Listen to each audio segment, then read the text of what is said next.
আর 12 দিন পর প্রথম দফার ভোট যতই এগিয়ে আসছে রাজনীতির মঞ্চে টালবাহানা ততই বাড়ছে। একদিকে সবুজ শিবির আর একদিকে গেরুয়া শিবির শেষ মুহূর্তে প্রচারের ঝড় তুলছে। রাজ্যের বিভিন্ন জেলায় জেলায় গিয়ে দুই শিবিরের হেভিওয়েট নেতারা মিটিং মিছিল সভা করছেন। মুর্শিদাবাদ বিধানসভা কেন্দ্রের তৃণমূল কংগ্রেস প্রার্থী শাওনি সিংহ রায় 64 নম্বর ওয়ার্ডে প্রচার শুরু করেন। শুরু থেকেই তিনি উচ্ছ্বাসে ভরপুর ছিলেন। পথ চলতি মানুষ, দোকানদার, ব্যবসায়ী থেকে শুরু করে যুব সমাজ সবার সঙ্গে কথা বলে তাদের সমস্যা, চাহিদা ও আশা আকাঙ্ক্ষার কথা মন দিয়ে শোনেন তিনি। তার কথায় মানুষের পাশে থাকাই আমার প্রথম দায়িত্ব, তাদের বিশ্বাসই আমার শক্তি। এদিনের প্রচারে সাধারণ মানুষের বিপুল সাড়া লক্ষ্য করা যায়। অনেকেই তাকে শুভেচ্ছা জানিয়ে সমর্থনের আশ্বাস দেন।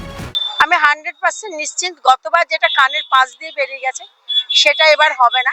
যতই SIR হোক, যতই বিজেপি চেষ্টা করুক না কেন ধর্মের মেরুকরণে ভোট করতে, মানুষ আর ধর্মের ভিত্তিতে ভোট করে না। মানুষ বুঝে গেছে এই বাংলা সবার বাংলা, ঐতিহ্যশালী বাংলা, তাই এই বাংলার সমস্ত মানুষের ভোট উন্নয়নের পক্ষে থাকবে। নারী পুরুষ নির্বিশেষে সকলের অংশগ্রহণে যেন এক উৎসবের পরিবেশ তৈরি হয়। প্রার্থী নিজেও জয়ের ব্যাপারে যথেষ্ট আত্মবিশ্বাসী।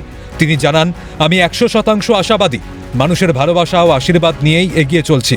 উন্নয়নের ধারা বজায় রাখতে আমরা বদ্ধপরিকর।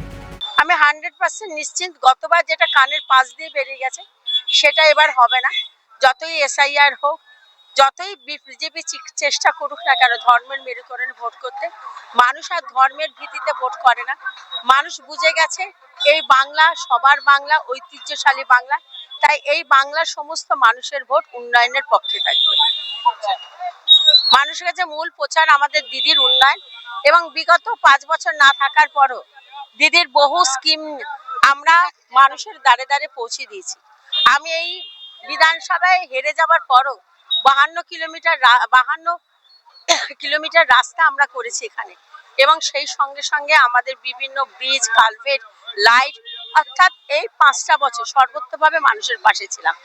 সর্বোপরি জিয়াগঞ্জের রাস্তায় আজকের এই প্রচারে শুধুমাত্র ভোটের আবেদন নয়, বরং মানুষের সঙ্গে হৃদয়ের বন্ধন আরও মজবুত করার এক ইতিবাচক উদ্যোগ হিসাবে ধরা দিল। মুর্শিদাবাদ থেকে মৃন্ময় গোস্বামীর রিপোর্ট, ক্যালকাটা নিউজ।